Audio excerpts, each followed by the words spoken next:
Bonsoir ou bonjour à tous pour ceux qui regardent cette nouvelle émission de Cinéma In, le cinéma chez soi et au popcorn. Bonsoir Richard. Bonsoir. Bonsoir. Aurélien. Mais c'est un autre Aurélien. Oh là. Oh, on a changé de place. Non, c'est pas le même. C'est pas le même. C'est pas le même. Attends, le test ultime. Qu'est-ce que tu penses des pizzas à l'ananas? Je m'en fous. Ah, ok, c'est peut-être quand même lui. Non, ce n'est pas le même. Il a dit je m'en fous. Le vrai Aurel aurait dit j'adore. Le vrai Aurel pourrait dire je m'en fous juste pour me piéger. Non. Je vais rester dans mon doute pendant 2 heures. Vous faites l'émission sans moi. Non. En plus, t'as un excellent film à nous proposer. Bonsoir Aurélien, pardon, j'allais dire Aurel. Aurel, en fait, je vais vous expliquer. Aurel est derrière la caméra. Et... Fais coucou de derrière la caméra. Fais coucou derrière la caméra. Voilà. Coucou Aurel. Il fait un coucou, personne ne verra. Voilà. Et on est très fiers de recevoir Aurélien qui, en fait, d'habitude, c'est lui qui est derrière la caméra, qui nous aide à la technique. Mais cette fois-ci, il a envie de présenter un film. Oui, et c'est exact. super cool.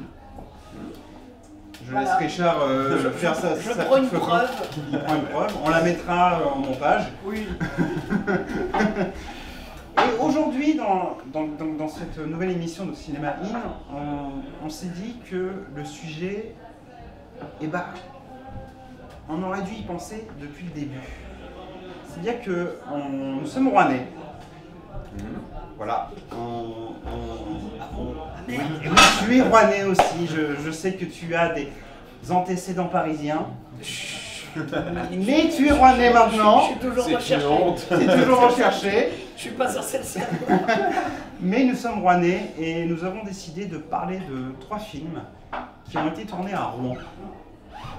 C'est une belle ville de Rouen parce que c'est une très belle ville, quand même. Cinématographiquement parlant, c'est une très belle ville. Vraiment. Et très oui, beaux édifices. Tu fais. Non, Mais oui. du coup, je pense à mon film et je fais. Non, mais voilà, Beau n'est pas dans les trucs qui qualifient les films dont je vais parler. C'est pas la faute de Rouen, c'est le sujet. C'est le sujet, c'est la volonté du réa, C'est le sujet. Non, mais voilà, effectivement, il y a des très beaux édifices à Rouen, et tout, donc forcément. Bah, historiquement parlant, Voilà. voilà, il y a l'histoire de Jeanne d'Arc. Oui. Déjà. Ah, ça, il y a eu combien de films sur Jeanne d'Arc Évidemment. Même Besson en a fait un Oui. d'ailleurs. Qui est pas top. Après chacun ses goûts. Mais il y a aussi le fait aussi que bah voilà, Rouen a une très grande réputation. Comment dire, de la ville au sans-clocher ou un truc Oui, comme ça, c'est ça la ville au sans-clocher. La ville au sans-clocher, Qui ouais. est aussi le surnom Et puis, de il y a Caen, des- comme quoi. Oui, c'est on ça. va dans la Il y guerre. en a plein, mais bon, Il y en a la plein. vraie, c'est ici. tu Oui. vois. La vraie c'est ici. On sent bien le Rouennais là, hein. Sans le Rouennais. On sent le Rouennais là. Mais avant de commencer, on va quand même présenter Aurélien. Aurélien, tu es membre de l'association Ciné Sun Life C'est ça. depuis 2 ans. Ouais, depuis 2 ans. Depuis c'est 2 ça, ans. depuis Depuis 2 ans. On se connaît depuis bien avant 2 ans. Voilà. Et tu fais quoi? Bah alors, moi je suis. Je m'appelle Aurélien, comme le gars derrière, comme vous le savez maintenant. Et donc, je suis monteur principalement pour l'association Ciné Sun Life. J'ai réalisé aussi 2 courts-métrages, dont un qui est en ligne, Train-Train et Quotidien, et un autre dont sa bande-annonce seulement est en ligne essentielle sur la chaîne YouTube de Ciné Sun Life. Et voilà, qu'est-ce que je peux dire d'autre Voilà, que je suis monteur, j'ai réalisé, j'ai écrit du coup Train-Train pas Quotidien. Qui a été présenté aussi Oui, dans- qui a été présenté dans un petit festival dans l'Essonne. Et voilà, je pense avoir fait un T'as petit fait tour. le petit tour. Bon, voilà. C'est un visage très familier de l'association. Et aussi, parce qu'il a oublié de le mentionner, mais Bah, comme on peut le voir à son maillot, il est fan de couture. aussi, mais aussi il a un excellent déhanché dans le court-métrage Michel qui est disponible dans... Et un montage avec que le déhanché pendant 10 heures. C'est une opération. dans... J'en suis à 1h02. dans le court-métrage Michel, donc, qui est inspiré des chansons de Michel Sardou, que vous pouvez retrouver dans J'ai la fait chaîne une YouTube. apparition, mais voilà. Oui, mais tu fais une excellente apparition et tu as l'une des meilleures scènes du film. Vraiment, Ouais. ton déhanché est Je génial. me prends un vent, super. Passons aux choses sérieuses. Et donc, on va commencer par moi. Pour une fois. D'habitude, c'est soit Aurel, soit toi, Richard et Maman qui T'as commence. pas déjà commencé? Si, parfois. Une fois, oui, parce que à chaque fois, je prends les films les plus vieux. Voilà. Il date de quand celui-là? Il date de 1975. Ben voilà. Ouais. C'est 1920, oui, il date de Oui, 1975. t'as pris le plus vieux encore. J'ai pris le plus vieux encore, je suis désolé. Je vais vous parler d'un film qui est réalisé par Pierre Granier de Fer et qui s'appelle Adieu poulet. Alors, Adieu poulet, là on est pour moi, on est à un haut niveau du cinéma français. C'est-à-dire que donc c'est réalisé par Pierre Granier de Fer, je le répète. Pourquoi? Parce que ce monsieur a réalisé La Horse avec Gabin, Le Chat avec Gabin et Simone Signoret, La Veuve Coudert avec Alain Delon et Simone Signoret. Il aimait beaucoup Simone Signoret. Voilà. Et c'est une époque où le cinéma français, durant les années 70, en fait, était vraiment productif. Dans le sens où chaque film qui sortait était à la fois populaire, d'une très grande qualité, vraiment. C'était pas forcément des réalisations à la nouvelle vague. Donc, je cite la nouvelle vague, pourquoi? Parce que Pierre Granier de Fer, malheureusement, s'est fait taillader, s'est fait taper dessus par justement les bien-pensants de la nouvelle vague. Donc Truffaut, Godard et tous ces gens-là, qui n'aimaient pas son cinéma lui. Pourquoi? Parce que c'était un cinéma dit classique. Sa réalisation reste très sobre, c'est fait vraiment pour raconter une histoire et voilà quoi en fait, d'une simplicité formelle certes, mais c'est efficace. Et Adieu poulet réunit pour moi deux grandes figures d'acteurs dans l'histoire du cinéma français. Donc nous retrouvons Lino Ventura et Patrick Devers. Et ce qui est rigolo, c'est que ces deux comédiens, enfin ces deux acteurs, sont opposés, totalement.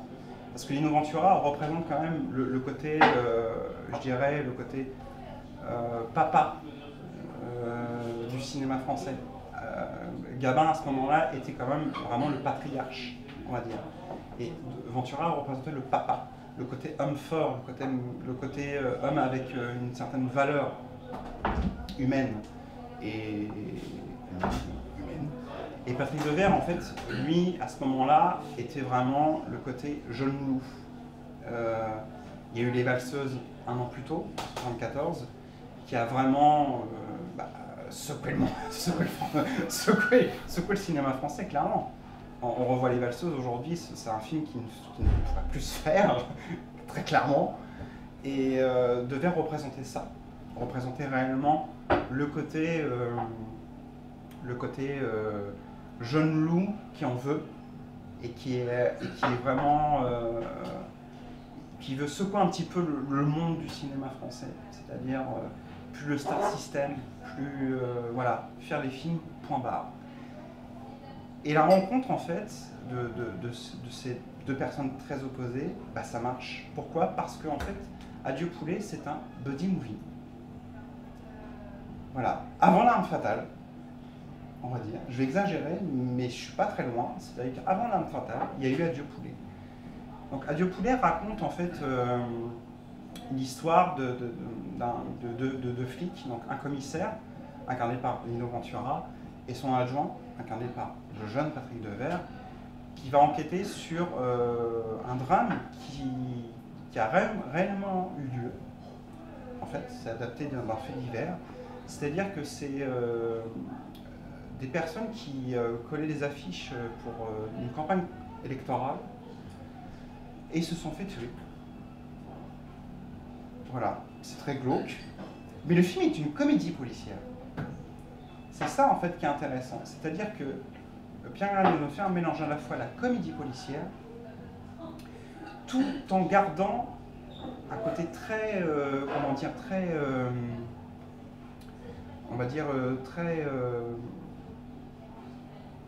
cynique, on va dire, sur le monde politique. Parce que le grand méchant de cette histoire-là est un homme politique. Et c'est ça qui est intéressant. Et surtout, c'est que la réalisation, elle est juste très propre. Enfin, voilà, c'est pas forcément une réalisation tape à l'œil, où il y aura des effets il y aura des mouvements de caméra, ou des montages ouf. Enfin, non, non, non. C'est un savoir-faire indéniable.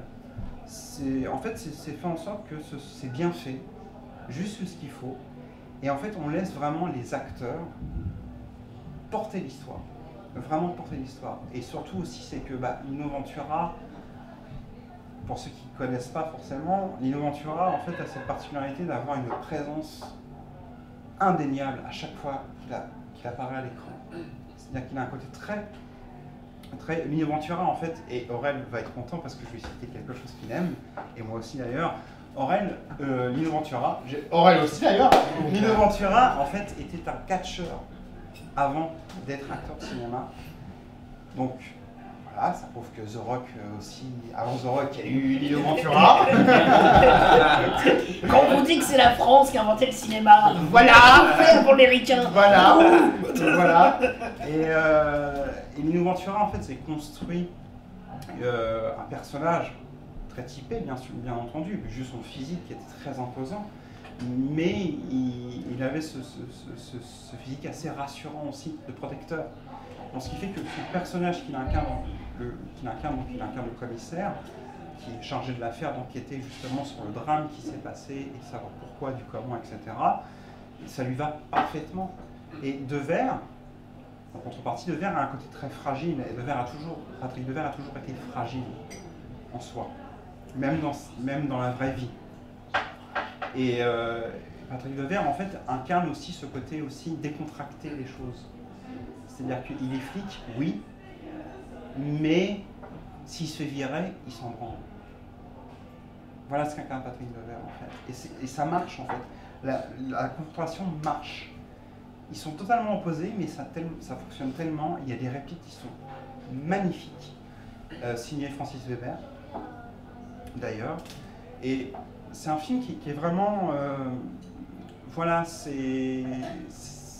ça représente une époque du cinéma français qui était riche. Mais je dis pas que le cinéma actuel français n'est pas riche. Il y a des exceptions, bien entendu. Mais c'est une époque où il y avait un savoir-faire indéniable. Il y avait voilà, on faisait vraiment un cinéma dit populaire et qui justement rendait les gens heureux, tout simplement. Tout en n'oubliant pas un sujet qui est quand même assez important, dans le sens où clairement le film dénonce quand même les magouilles politiques, le côté mafioso, on va dire, de la politique. Ça ne l'oublie pas, ça. Ça ne l'oublie pas. Ça, en fait, en gros, c'est que c'est un film qui est une comédie policière, un buddy movie, mais qui ne prend pas son public pour un con. Très clairement. Voilà. Et j'ai choisi ce film parce que justement il a été tourné à Rouen, plus précisément parce que je l'ai noté, parce que j'ai trouvé ça rigolo. Il a été tourné, alors il y a certaines séquences qui ont été tournées à l'hôtel de ville de Rouen, place du Général de Gaulle, à Rouen. Donc pour ceux qui connaissent Rouen, je pense que ça va être très identifiable. Et au panoramique de Bon Secours. Ceux qui connaissent, voilà, ça a été tourné là-bas. Et j'ai choisi ce film aussi parce que c'est pour une raison assez personnelle, c'est que mon grand-père a assisté au tournage de ce film et il a rencontré Lino Ventura. Je vais vous raconter l'anecdote parce que c'est mon grand-père qui me l'a raconté. Mon grand-père a travaillé, il était, donc à ce moment-là, il faisait il ramassait des poubelles en fait. Donc il partait assez tôt. Puis bon voilà, il ramassait les poubelles dans la ville de Rouen, en plein cœur de Rouen. Et en fait à un moment donné, bon, il y avait une pause et il s'est arrêté dans un bistrot. Et en fait, il prenait son café. Et il voit un monsieur arriver, rentrer directement dans le bistrot et demander un jambon beurre pour tout le monde, qui lui suivait derrière. Et lui, cette personne-là, demandait juste un jambon sans beurre. Et c'était Lino Ventura. Et je trouvais ça touchant d'en parler parce que justement, c'est que mon grand-père en fait, a rencontré Lino Ventura et il est resté très impressionné par le monsieur qui est arrivé dans le bar, demandé avec une voix assez... Parce que Lino Ventura, en fait, paraissait tellement imposant et en fait, il avait une voix hyper basse. D'ailleurs, en fait, il y a beaucoup de gens les preneurs de son de cinéma, gueuler après lui parce que justement il parlait très bien. Ça me rappelle quelqu'un. Oui.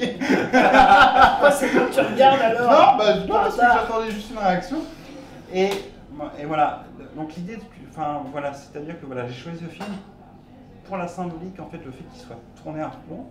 Et ce qui est rigolo, c'est qu'il y a une séquence en fait dans un commissariat où en fait on voit un flic et derrière lui il y a un plan de Paris. Mais quand on regarde bien le film, c'est pas Paris, c'est Rouen. Donc c'est rigolo. Tu vois une carte de Paris, mais en fait quand tu vois le film et quand tu vois le déroulé du film, tu te dis mais c'est pas Paris en fait, c'est Rouen. Et c'est rigolo en fait. C'est des petites erreurs qui peuvent arriver dans la production en fait, et c'est ça. Et franchement, je vous invite à découvrir ou à redécouvrir Adieu Poulet parce que c'est un film qui est drôle, mais qui prend pas, et je le répète, qui prend pas le public pour un con, tout simplement. Il a ce savoir-faire d'être à la fois divertissant, mais à la fois raconter quand même quelque chose quand même qui est quand même imposant, qui est quand même... c'est une enquête policière, tout simplement.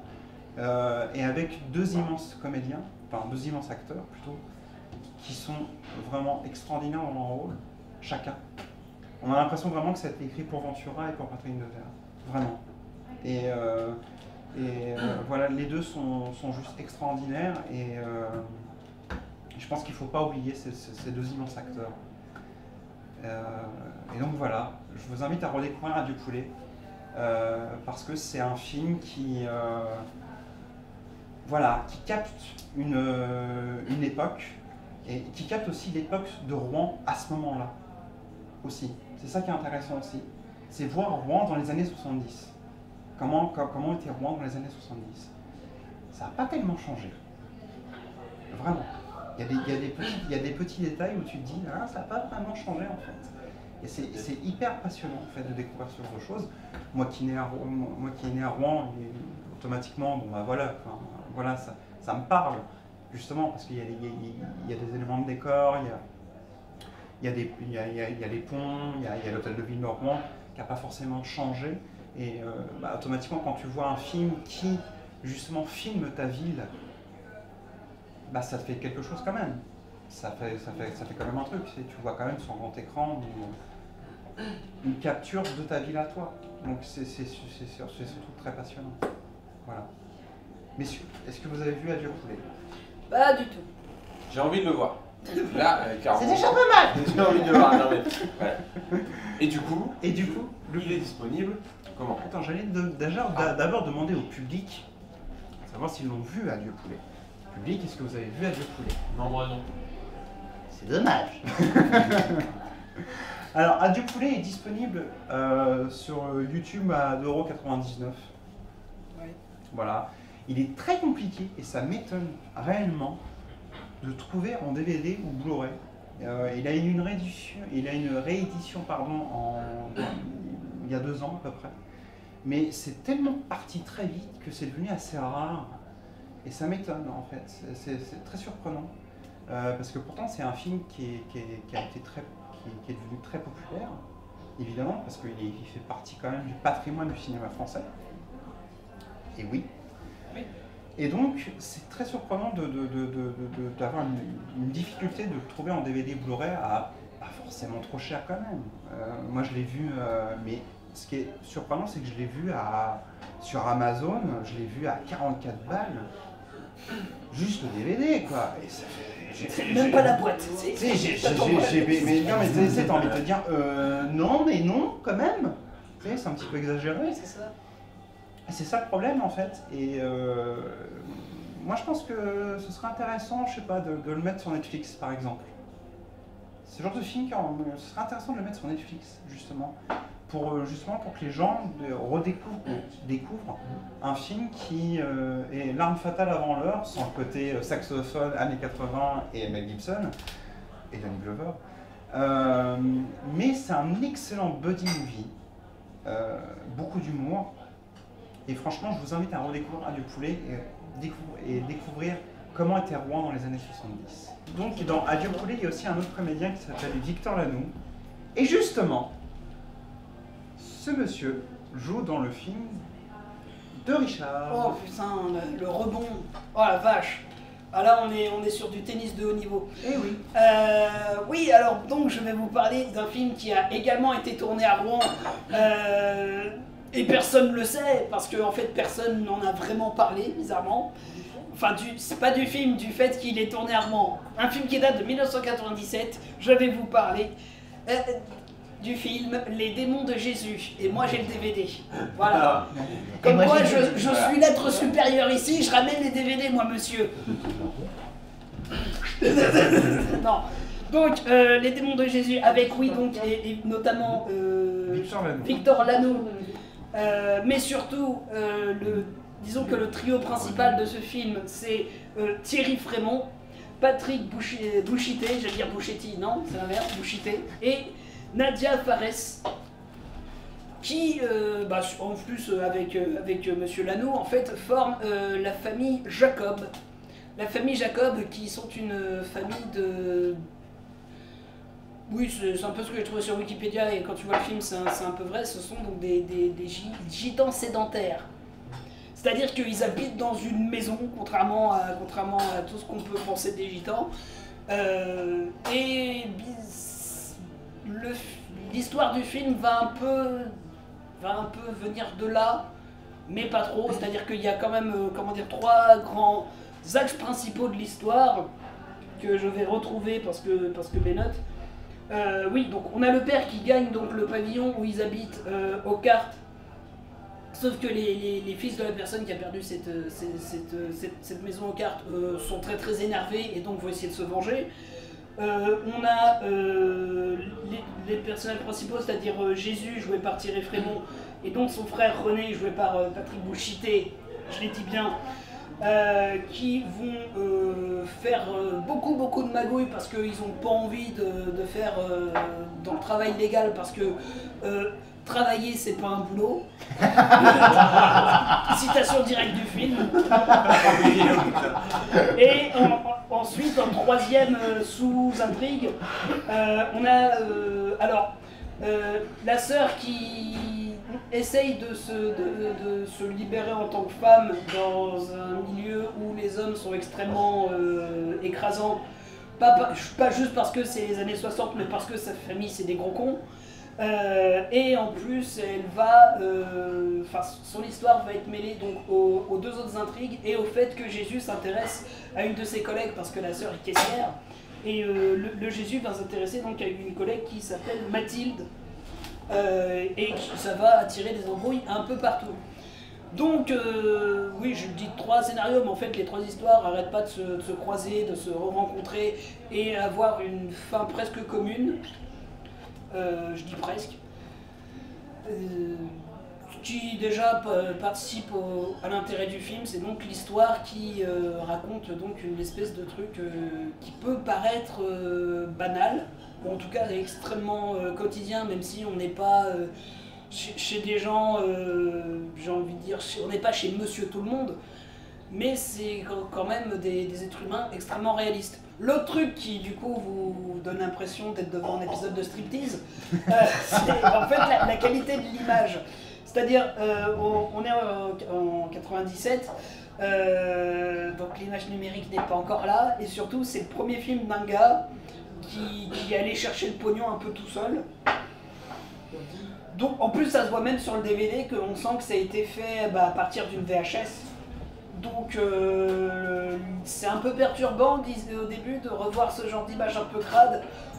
Mais en fait tout est crade en fait parce que c'est-à-dire que le scénario l'est, les dialogues le sont, c'est-à-dire qu'ils passent leur temps à jurer comme des... j'allais dire comme des chartiers, mais en fait j'ai jamais compris cette expression donc je vais arrêter. À jurer comme des Français? Disons à jurer comme des gars qui boivent, qui passent beaucoup, qui passent leur temps à boire, qui passent leur temps à être des connards, à faire des crasses à tout le monde, les uns aux autres. Enfin, puis en plus, c'est un peu ce que dit Jésus à un moment, c'est que lui, de toute façon, il se prend tellement de préjugés dans la gueule juste parce qu'il est né gitan qu'il n'a pas envie de se laisser marcher dessus, donc dès que quelqu'un l'emmerde, il va pas être sympa. Donc il y a cette ambiance-là un peu toxique, et pas forcément que la masculinité, c'est toxique tout le temps. Mais du coup, c'est intéressant. Après, autre truc que je n'avais pas remarqué en voyant le film, je l'ai remarqué que en fait, à l'épilogue qui te dit un an plus tard et qui te précise l'année que c'est l'épilogue, c'est-à-dire 1969, c'est-à-dire qu'en fait, on nous parle de la France de 1968. Et des gens en 1968, comment, du coup de la France, pas la capitale, parce que comme on vous l'a dit, évidemment le film a été tourné à Rouen, c'est jamais vraiment précisé que ça se passe à Rouen, c'est jamais vraiment dit où ça se passe. Wikipédia prétend que c'est en banlieue parisienne, pas vraiment, c'est-à-dire qu'on nous dit à un moment que quelqu'un veut partir à Paris, mais sauf que quelqu'un qui revient de Paris arrive en train, donc c'est pas une banlieue super proche du coup. Donc à la limite ça pourrait être en Seine-et-Marne, mais en Seine-et-Marne j'y habitais, je vous jure que oui, sur la Picole c'est pas les plus mollo. Ni de Chine. Ah mais le Seine-et-Marne ils ont quand même le record des plantages en bagnole à cause de l'alcool. Mais ils ont le record français, donc tu dis bon bah voilà. Donc en fait, tout ce qu'on peut dire c'est ça se passe, pardon l'expression, ça se passe chez les prolos. Voilà, c'est tout ce dont on peut être sûr. Et du coup c'est un regard donc très dur, mais aussi très tendre, parce que du coup les personnages, au final on s'y attache, au final on a envie que les galères dans lesquelles ils s'en sortent. Est-ce qu'ils en sortiront pas? Vous verrez si vous regardez le film. Un autre truc que j'ai trouvé aussi sur internet et que je trouve intéressant, c'est que ils ont prétendu que les dialogues étaient du niveau Audiard. Ouais, alors c'est Audiard qui a oublié de lire du Balzac. Non mais c'est-à-dire Audiard, son mélange de niveau de langue, il le disait lui-même, c'est parce qu'à son enfance il pouvait passer d'une BD de Tintin à un livre de Balzac justement. Là non, c'est clairement le gars il a passé son enfance avec des cheminots quoi. Enfin il y a un truc où tu dis waouh, non mais il y en a pas un qui parle correctement. Si, des fois ils engueulent le plus petit de leurs frères qui dit des trucs limite balance des phrases du genre ils croivent. Moi je sais que je dis, tu dis bon écoute, on a l'enfance de Ribéry, c'est cool. mais voilà, après du coup c'est plus cru. Mais c'est vrai que bon, des fois il y a des phrases qui risquent de vous rester un peu dans la tête parce qu'elles sont drôles, mais pas parce que vous dites ouais c'est une poésie étrange comme justement Audiard. Mais l'ambiance du film va tellement marcher justement, même avec le visuel, même avec le cru du scénario, le cru des dialogues, qu'en fait oui, je pense vraiment que ça va vous rester. Tu avais un truc à dire? Oui, tu as cité vaguement le réalisateur. Oui. Ce serait intéressant de citer son nom. Bernie Beauvoisin. Qui est le chanteur de Trust. Oui, c'est ce que j'allais dire. C'est que qu'en fait, on le connaît surtout pour Trust. Et pour avoir... signé un film dégueulasse qui s'appelle Blanche. Oui, et voilà. En fait, il a fait plein de films un peu dans ce que j'allais dire, en plus de Blanche, machin. C'est dans ces veines-là j'ai envie de montrer de la crasse. Oui. Je pense vraiment qu'en vrai, les démons de Jésus, c'est son meilleur film. Je sais pas si c'est son meilleur film, mais en tout cas, pour le coup, c'est son moins crasseux. Parce que justement... Qu'est-ce que ça doit être sa filmographie? Bah, J'ai vu Blanche, c'est une catastrophe. Oui, mais c'est-à-dire que Blanche, quand même, est moins... Il est moins crasseux, évidemment. Oui, voilà. Avec Louise Voyou, Blanche, pour ceux qui s'intéressent. Parce qu'après, du coup, oui, c'est j'y reviens dessus, le crasseux des démons de Jésus, ça vient surtout du fait qu'il passe son temps à jurer et que, bon, l'image est dégueu. Mais il a quand même des moments où il arrive à faire des trucs intéressants, parce que, bon, quand il est dans une boîte de nuit, il arrive à faire des lumières qui font assez boîte de nuit pour justifier pourquoi le reste de l'image est noire. Beaucoup de choses se passent la nuit, donc il arrive à jouer avec bien comme il faut. Les 2-3 moments qui sont de jour, bon bah on va être à la lumière naturelle à donf. Heureusement, il sait ne pas cramer une pellicule, mais il y a notamment une scène dans une piscine en fait où d'un coup c'est le truc le plus lumineux du film. J'avoue que j'ai eu peur. Que je me suis dit, il y a un moment, la caméra elle va tourner pour voir un personnage et on va se prendre tout dans la gueule. Non, c'est bon, ok. Il sait gérer la lumière naturelle. Bah tant mieux, ça donne des plans intéressants.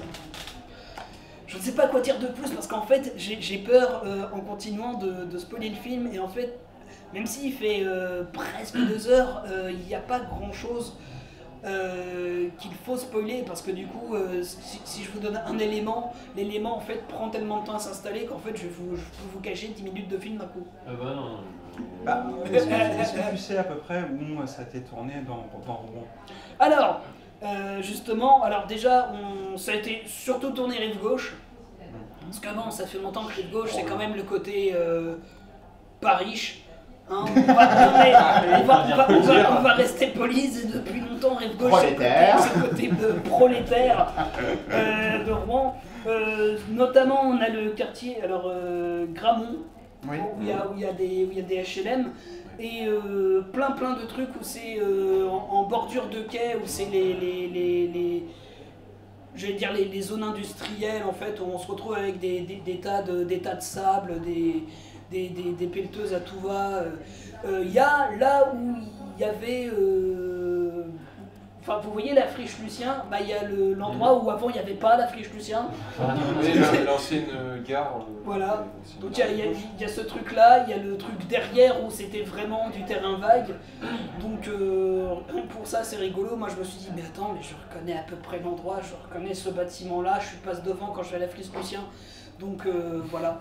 C'est que ces zones, oui parce que en fait ça c'est que des zones, à part les habitations de pauvres entre guillemets, c'est que des zones extrêmement industrielles, que des quais. Le bar où ils vont plus, c'est clairement ils ont un entrepôt, ils l'ont déguisé et ça passe. Mais du coup, ça va dans l'idée, on est tous des gens paumés qui faisons ce que nous pouvons. Donc tu me dis bon au final, oui, il y a 3 bouts de ficelle qui font tout tenir, mais ça tient. Donc j'apprécie. Tu l'as pas vu? Non, je ne l'ai pas vu ce Voilà. film. Je prends même pas la tête à demander est-ce que vous... Non, je sais que vous l'avez pas vu. Non, je l'ai pas vu ce film. Comment tu sais qu'on l'a pas vu? Moi je l'ai vu. Voilà. Ah. Tu savais pas, hein? Il y a une vidéo d'Iron Maiden en plus dedans, quand il court et tout. Oui. Il y a une vidéo assez intéressante. Dis pas pourquoi il court, mais oui. No spoil, mais oui. Mais c'est vrai que oui, du coup, après c'est l'intérêt d'avoir... C'est l'intérêt, je pense, d'avoir un réal scénariste rocker, c'est que du coup, la BO, c'est beaucoup de rock'n'roll et beaucoup de bon rock'n'roll. Donc toi, tu ne l'as pas vu? Non, je l'ai pas vu. Je l'ai pas vu. Pourtant, pour être franc, je ne savais pas que le chanteur de Trust s'était mis à la réalisation. Sauf pour Blanche. J'avais retenu Blanche, qui est un film pas terrible. Je le dis, mais je le redis. Mais c'est surtout l'affiche du film en fait. L'affiche du film, je la connais. Parce que je l'avais vu étant gamin. Voilà. Je l'avais vu étant gamin et elle m'avait marqué. Alors, me demandez pas pourquoi. Mais elle m'avait marqué et mais je n'ai jamais vu ce film. Pourtant, il y a quand même des acteurs plutôt bons. Oui. Je pense bah, surtout à alors, Victor Lanoux en fait, parce ouais. que Victor Lanoux quand même. Après, sans vous dire leur rôle, par exemple, on a José Garcia. Oui. On a Elise Moon qui joue une petite frappe à qui t'as envie de foutre des claques. Donc Elise Moon est parfait pour ce rôle-là. Voilà, ouais, j'avais Et bah du coup tu fais tiens, il a été pris pour exactement ce dont il a l'air et ça marche. Et Enfin, toi, surtout dans sa jeunesse quoi. ouais. Et toi Aurélien, tu l'as vu? Pas vu. Pas vu du tout. D'accord. Et puis Mais pourquoi donc, pas. on sait que. Voilà ce que j'ai dit, est-ce que je t'ai vu. au moins un peu de nous donner envie? Et les autres membres du public, est-ce que vous avez vu ce film? Non. D'accord. Ah, j'avais envie de le voir non plus. Si, en fait. Bah, tiens, justement, Richard, où on peut voir ce film? Alors, comme le film de mon camarade dont je touche l'épaule, oulala, il est trouvable à 2,99 sur YouTube. Il n'est pas sur d'autres plateformes, ce qui est très dommage. Les DVD, alors on a regardé ça tout à l'heure. On l'a vu. Il y a DVD et Blu-ray. Le Blu-ray est moins cher. Voilà. Le Blu-ray est à 12 est €. moins cher. Là où le DVD est à 15 et quelques. On s'est dit bon. Bon, achetez le Blu-ray. Achetez le Blu-ray. Comme si ça, vous l'aurez avez- en définition. Voilà. Après, honnêtement, vu justement l'import disponible qu'ils ont, c'est-à-dire vraiment un truc VHS un peu dégueu, j'ai peur qu'en Blu-ray, en vrai, même si c'est moins cher, ce soit encore plus dégueulasse. Parce que justement, si tu essaies de faire de la très haute définition sur un truc vraiment très basse, ça peut être horrible. Bon, bah les éditeurs de DVD et Blu-ray, vous savez ce qu'il vous Vous reste à savez ce faire. qu'il vous reste à faire, essayer Exactement. Ça peut être intéressant. d'incliner la mieux d'abord et puis on verra. Ouais. Ah non, franchement, ça peut être super Je intéressant. pense que ça peut être intéressant. Ouais, vraiment. En plus, le réalisateur et pratiquement tous les comédiens sont encore présents. Ils pourraient parler de ce film, hormis Victor Lanoux malheureusement. Oui. Mais ça peut être hyper intéressant de faire une belle édition de ce film, justement, pour le découvrir et voir Rouen en mai 68, mais en 1997. Oui. Enfin, voir l'intérieur de Rouen et on te jure que c'est Rouen. Non, parce que c'est le seul problème que j'ai eu en fait au moment où je me suis dit ah je veux ce film là pour cette émission là, c'est qu'en vrai les scènes en extérieur sont très peu, mais les scènes en intérieur où c'est confirmé que c'est Rouen, ça se voit et c'est comment dire, les confirmations officielles sont trouvables, donc j'ai fait bon bah allez on y va. Tu te rappelles de la dernière séance? Justement, on va parler d'un acteur qui a présenté la dernière séance. Ouais, bien. je sais pas s'il est mieux que la mienne. Moi, ce que j'ai fait de la séance, c'était. Non, la dernière séance, alors, pour les plus jeunes qui ne connaissent pas la dernière séance, après je te laisse la parole Aurélien. La séance c'était une émission de cinéma présentée par Eddie Mitchell, qui passait sur France 3 et qui présentait des vieux standards du cinéma américain et anglais aussi, apparemment. Et c'était une chouette émission, enfin moi je l'ai connue, je suis vieux, un petit peu, je l'ai connue un petit peu. Et justement, on va parler d'un film où Eddie Mitchell joue un rôle. Un des rôles principaux. Un des rôles principaux. Aurélien, c'est à toi. Donc je vais vous parler d'un film qui a été tourné à Rouen, effectivement, qui a été tourné au centre commercial Saint-Sever. Bon, c'est pas le plus, voilà, mais également dans un lieu qui m'est très cher et qui est très cher à beaucoup de personnes, supporters passionnés du FC Rouen. Donc je vais vous parler du film À mort l'arbitre, donc qui est sorti en 1984, réalisé par Jean-Pierre Mocky, qui est décédé il y a 2 ans, donc en 2019. Moteur, putain, on parlait striptease tout à l'heure. Donc il s'agit de son 22e long métrage. Donc il avait déjà, parmi la vingtaine de films qu'il avait tourné auparavant, il avait déjà tourné à Rouen deux autres films, Les Vierges en 1963 et Piège à con en 1977. Et donc, il a toujours des titres magnifiques. Oui. Et donc voilà, il termine en trilogie, on va dire, en trilogie rouennaise, avec À mort l'arbitre, donc en 1984. Donc À mort l'arbitre, c'est tiré d'un roman éponyme, donc qui s'appelle, alors en anglais, The Death Penalty, donc, qui a été traduit apparemment en français, donc À mort l'arbitre, du britannique Alfred Draper, donc un roman qui date de 1972. Et donc, Jean-Pierre Mocky, alors il a plusieurs fonctions dans ce film. Donc, il est réalisateur, il est comédien, c'est-à-dire il joue l'inspecteur Granowski, donc voilà, un rôle plutôt, pas un rôle principal, mais voilà, un rôle un petit rôle ouais, secondaire. Et donc il est également monteur. Il est crédité au générique au montage. Donc voilà, moi c'est un petit clin d'œil voilà, à mon métier, je voulais le dire. Et donc voilà, la BO est d'Alain Chamfort. Et donc dans ce film, il y a le comédien Michel Serrault. On le disait, il y a Eddie Mitchell et Carole Laure qui joue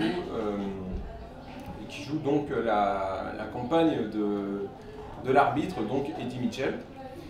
Et donc Michel Serrault, lui, joue le supporter, voilà, très bourrin, très violent, qui est leader un peu du groupe.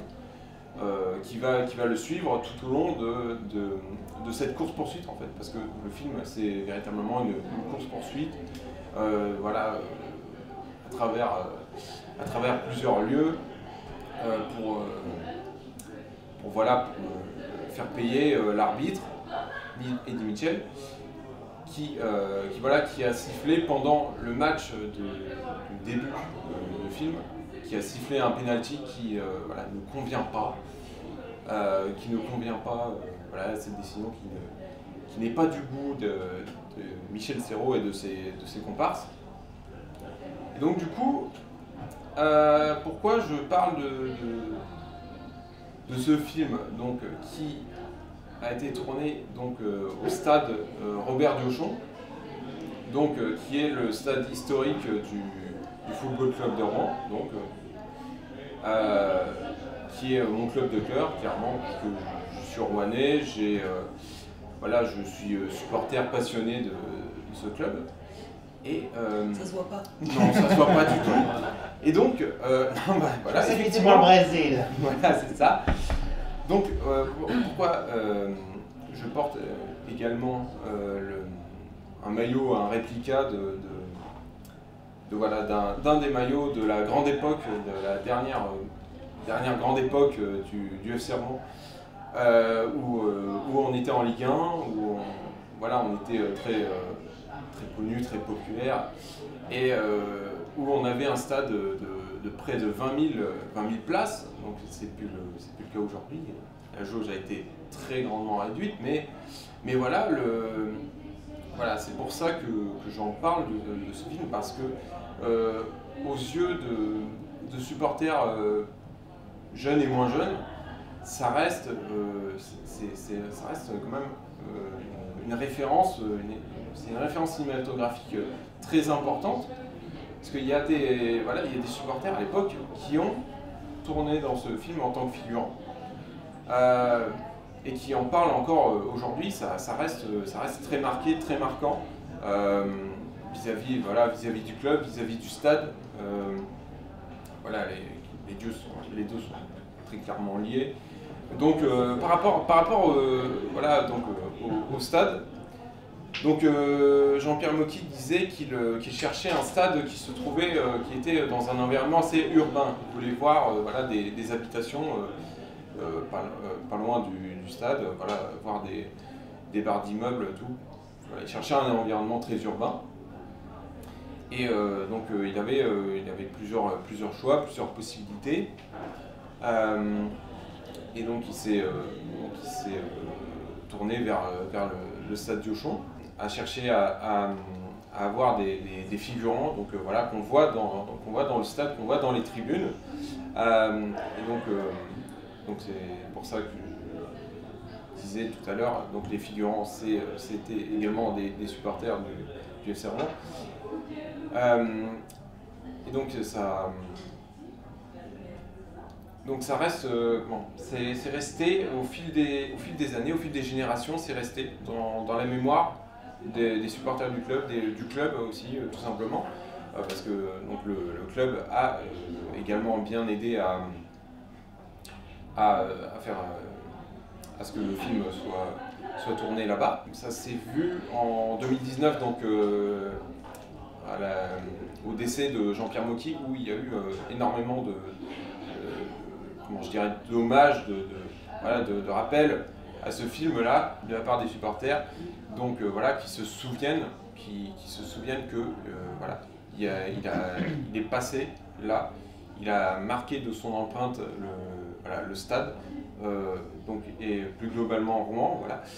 Alors, j'ai triché un peu parce que je venais de me rappeler que en fait, le stade, il n'est pas vraiment à Rouen, parce qu'il est à Petit-Quevilly, précisément à C'est l'agglomération rouennaise. Voilà, c'est ça. Ça passe. Voilà. Mais c'est le stade du club historique de la ville de Rouen. Donc voilà, donc ça passe. Parce qu'il faut rappeler, il accueille, ce stade accueille depuis plus de 100 ans le FC Rouen, donc c'est pour ça. Mais après, sinon, je peux me rattraper en disant que voilà, il a été tourné aussi au centre commercial Saint-Sever. Mais c'est moins glorieux, donc. Mais Oui, mais c'est rouennaise, ça passe. C'est conservant, on essaye. Voilà, c'est bon. C'est exactement ce que je t'ai demandé, quoi. Est-ce qu'il a quand même tourné des scènes à Rouen? On dit oui. Voilà, c'est ça. Non, oui, il y a eu des scènes voilà, à Rouen. Mais voilà, c'est la petite subtilité, c'est que le stade n'est pas à Rouen, il est à Petit-Quevilly. Mais voilà. Alors c'est vrai que j'ai pas trop parlé du film, j'ai plus parlé de ce qu'il y a autour de l'ambiance, des lieux vraiment. Le film, donc c'est voilà, comme je disais au début, c'est une course-poursuite donc des supporters envers l'arbitre qui a sifflé un penalty qui a été marqué et donc qui a permis la victoire des adversaires, donc des adversaires du club, des supporters en question qui vont s'acharner vraiment à pourchasser Eddie Mitchell jusque chez sa compagne, parce que c'est en fait sa compagne en fait qui habite à Rouen, voilà.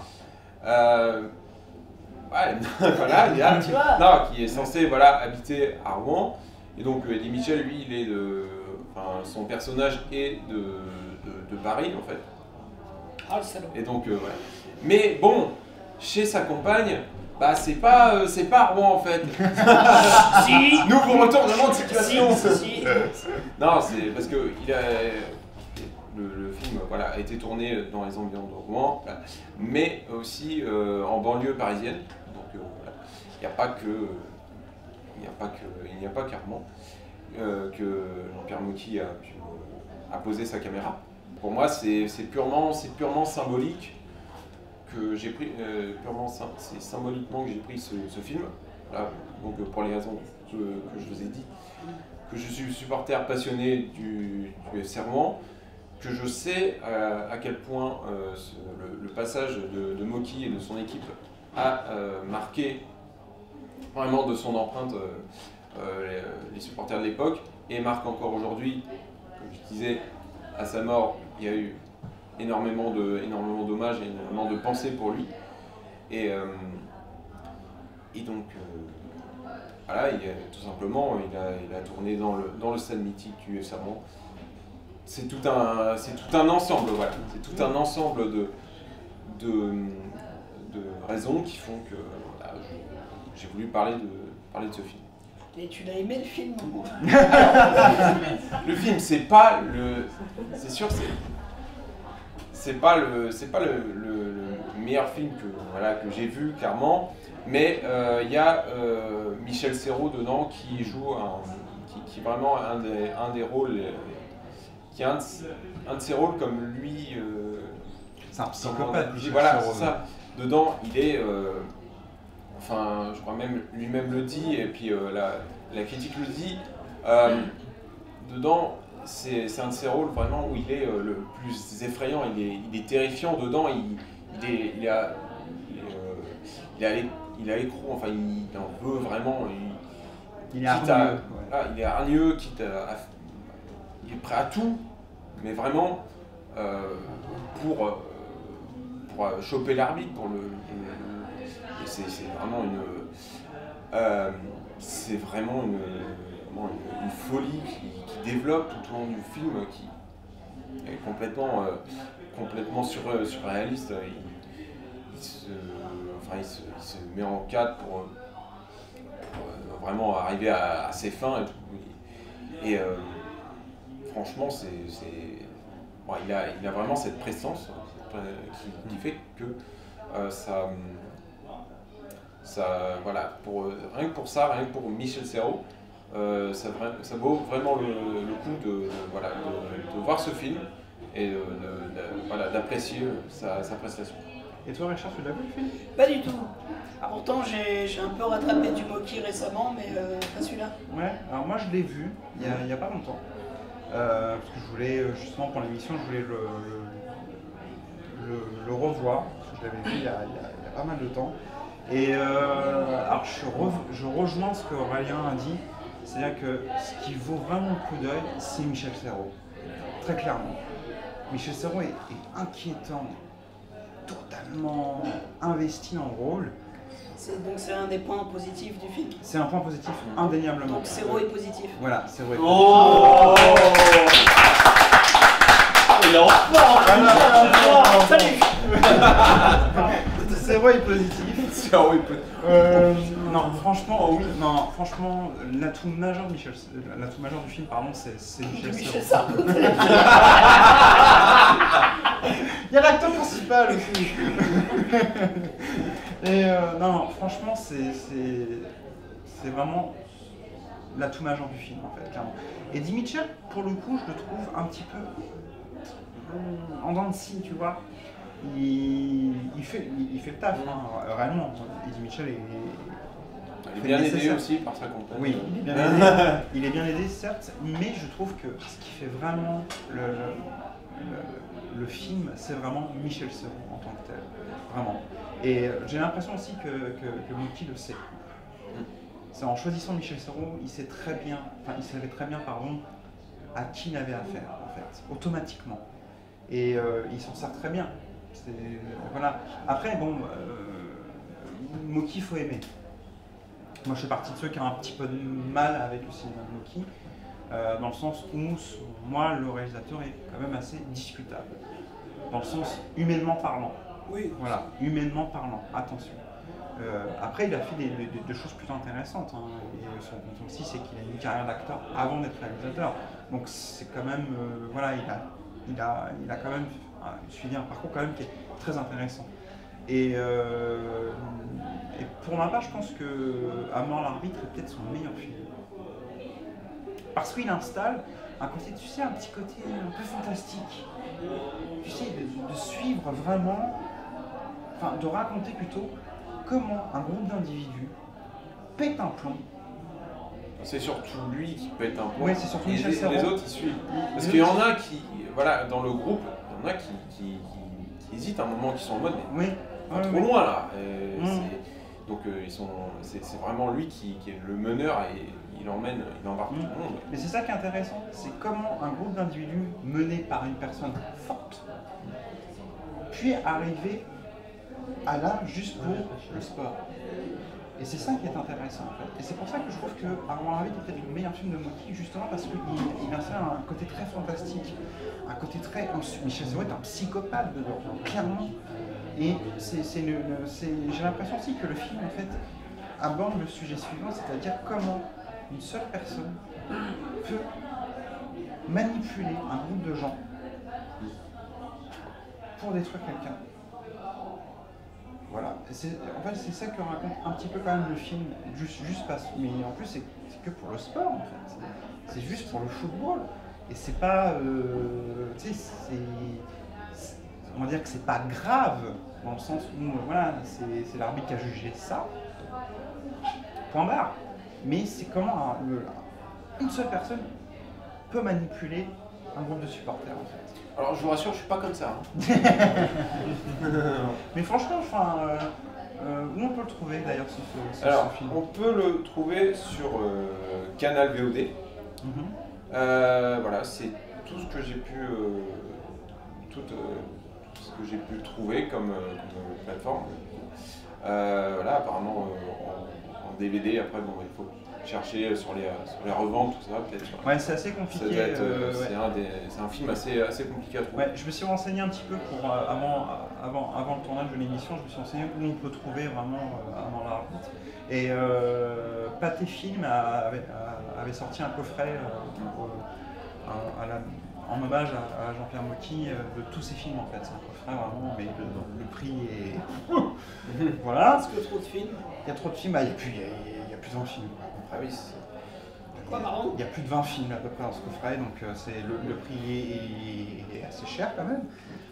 Mais c'est vraiment, voilà, ça fait partie, c'est comme un peu comme Radio Poulet.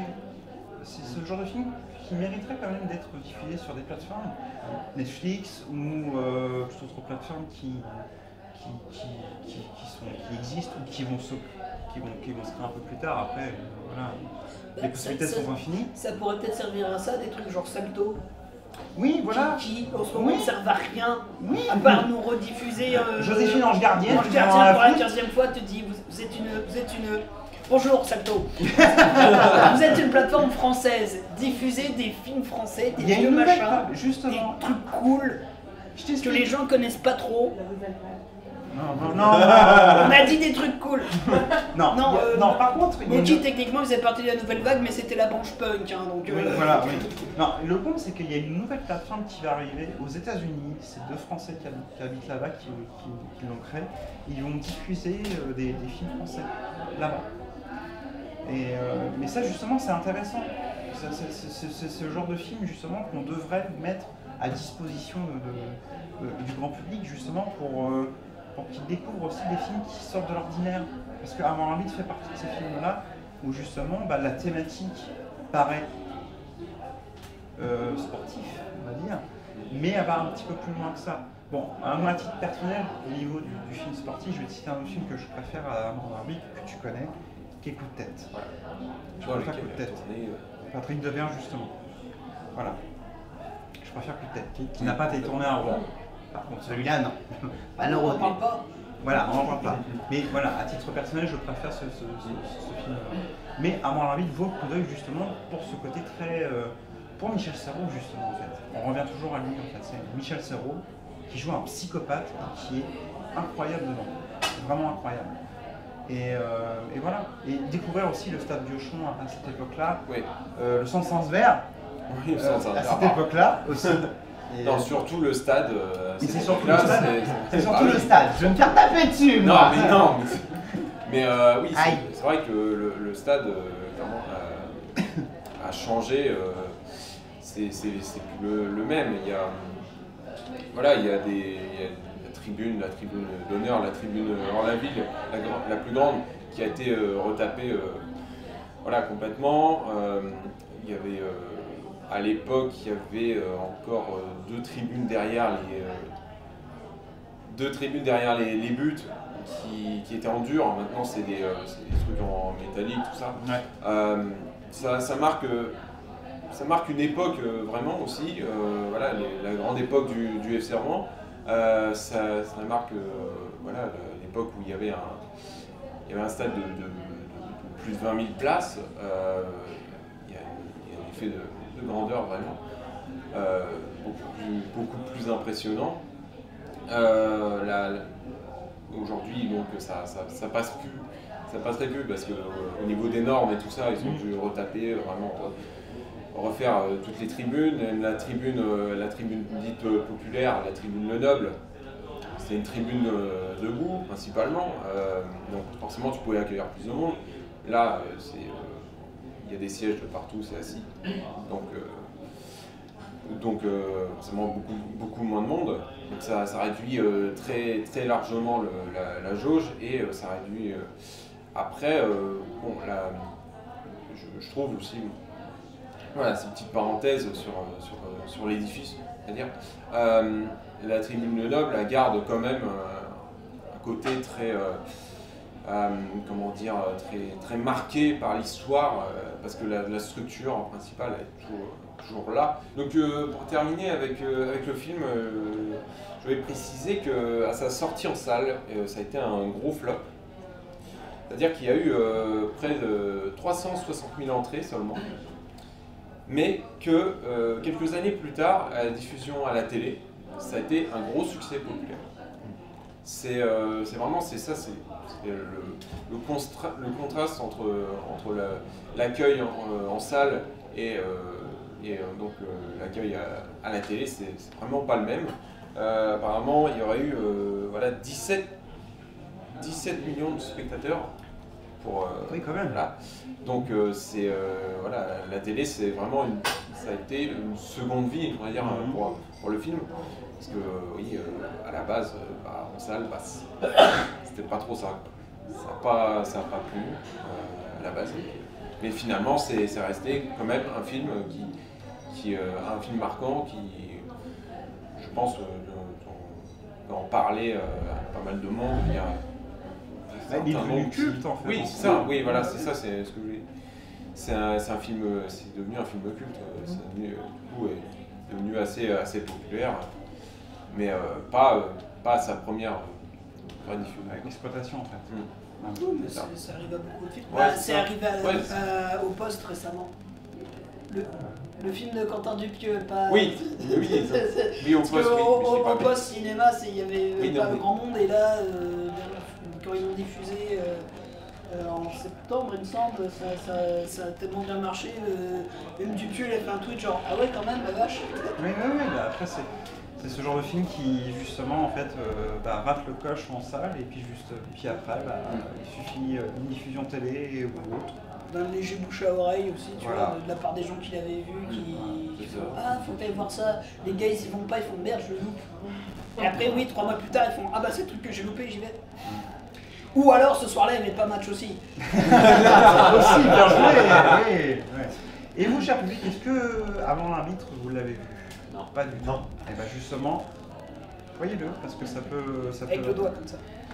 Voyez-le, ça peut vous intéresser parce que c'est un film surprenant. Vraiment surprenant.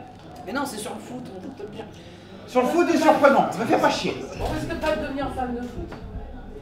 Ah bah c'est sûr que là, bon, c'est pas un truc qui. Bah c'est sûr que bon, Non, puis l'image des supporters, je pense que l'image des supporters est l'image des très égratignée, supporters. mais voilà, c'est Non. aussi un film sur l'époque aussi, où à l'époque, c'était aussi, il y avait et encore aujourd'hui, malheureusement, il y a ce genre d'incident, donc voilà, qu'on aimerait moins voir. On aimerait moins voir, que ça soit moins aussi, moins mis en lumière que d'autres choses qui sont plus positives, j'ai envie de dire, Mais qu'on pour voit les jamais. supporters. Voilà, qu'on voit jamais. Merci la télé, merci certaines chaînes. Voilà, donc voilà, il y a du positif, il y a clairement du positif dans les supporters. Il y a un poignée de merdeux qui foutent le bordel au milieu Une vraie communion.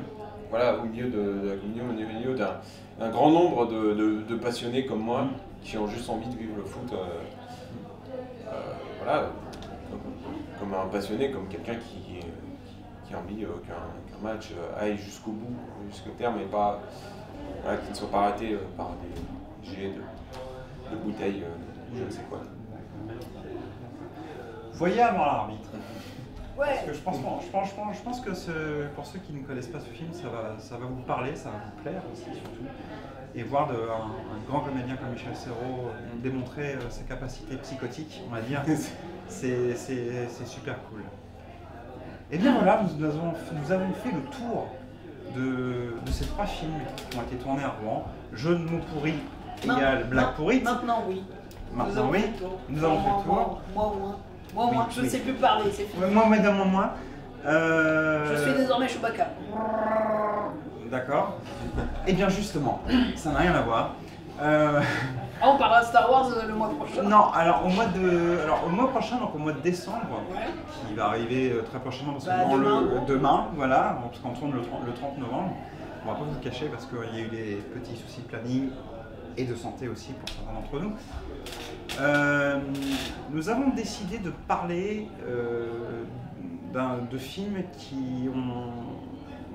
Comment dire? On a besoin de plusieurs visionnages pour les comprendre. Pourquoi? Parce qu'au mois de décembre, il y a un événement. Ce n'est pas Spider-Man No Way Home, parce que je m'en fous personnellement, royalement.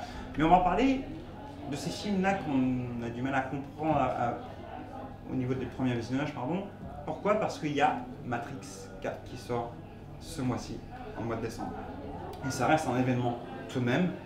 Je pense que la personne qui est derrière la caméra est d'accord avec moi. Oui. Et donc nous allons parler justement de ces films qui méritent plusieurs visionnages afin de rentrer dedans, de comprendre le film ou de comprendre justement son histoire et ce que le film veut nous apporter, humainement ou artistiquement, tout ce qu'on veut. D'accord, j'avais pas compris ça. Moi j'avais compris les films qui ont besoin d'une pilule bleue, du coup j'avais prévu un porno. Non, on fera ça jamais. D'accord. Pourquoi? Parce que sinon on serait censuré sur YouTube, je pense. Non mais Ah non, on pourrait en on parler. prétend que c'est des films sur la cuisine. Si tu veux. Et donc là il y a la dame, elle aide le monsieur à, Oui, bah, alors, Des à films battre sur la pâte. Des films sur la plomberie. Non, Et c'est donc bon. là elle tire le gros Alors, tuyau du monsieur. on souhaite remercier donc, le public qui était présent ce soir. On peut les applaudir. Merci, public. Surtout applaudit cette vanité. Je remercie Aurel d'avoir pris le relais d'Aurélien, justement, à la technique. Ça peut être cool. C'était très cool, merci à toi. Je remercie Aurélien de s'être prêté à l'exercice, c'était super cool et tu es toujours le bienvenu. Merci. Tout ça. Ah. Merci de votre patience, parce que vous ne le verrez pas, mais j'ai bugué. Voilà. Mais il n'y a pas de souci, il n'y a pas de souci. Franchement, il n'y a pas de souci, tu es le bienvenu. Il n'y a pas de problème. Et on vous dit au mois de décembre pour parler justement de ces films où on a un petit Non, peu mais de moi, mal je à fais des pieds. comprendre. Je remercie aussi Richard Voilà. qui est toujours là. Et Joe est là aussi. Oui, merci. Je reviens de loin d'ailleurs. Donc on vous dit au mois de décembre et pour parler justement de ces films qui on a un peu de mal à comprendre au premier visionnage. Très belle imitation de moi-même. Et prenez soin de vous et allez voir des films au cinéma ou tout autre si vous pouvez. Et je vous souhaite une excellente soirée, des gros bisous. A plus. Salut. Ciao.